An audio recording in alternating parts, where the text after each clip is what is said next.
I-share ko lang po sa inyo mga boss, wala bang signal ang inyong digital TV box at ganito ang naka-display sa TV screen, weak or no signal.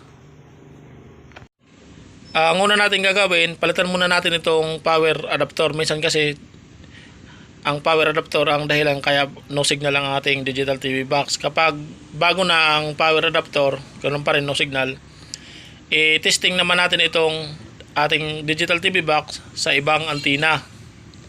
Kapag maayos naman, kapag itinesting natin doon sa ibang antina, maayos siya, gumagana, mayroon siyang signal, ibig sabihin, ang kailangan ayusin ang ating dish antenna o kaya ang LNB, yung katulad nito na LNB, baka kailangan ng palitan katulad nito. Kapag mababa ang signal o kaya hindi na talaga makasagap ng signal, tingnan na rin natin ang ating dish antenna kung walang nakaharang na mga sanga, mga dahon. Isa rin sa dahilan yan kaya mababa ang signal o hindi makakaroon ng signal dahil natatakpan ang ating dish antenna ng mga puno. Ito naman na kanilang dish antenna, hindi na ito makasagap ng signal dahil nagkaroon ng tubig sa loob, nabasa ang LNB, grounded na siya, naistakan ng tubig.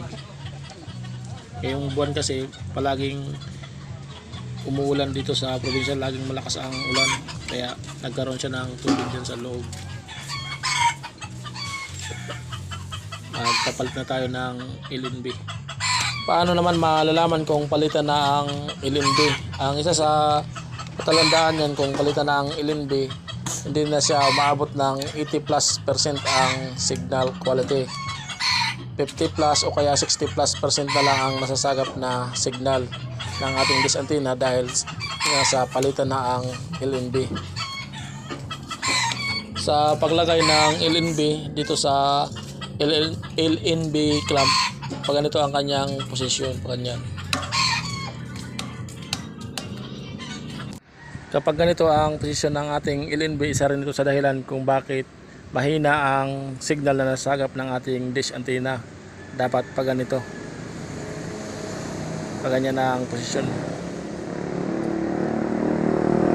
Paano naman malalaman kung maayos pa ang LNB o hindi na? Sa pagtesting ng LNB kung good pa o hindi na, ikabit muna natin ang dish antenna, lagyan muna natin ng bagong LNB, tapos tingnan natin kung ilang percent ang signal quality.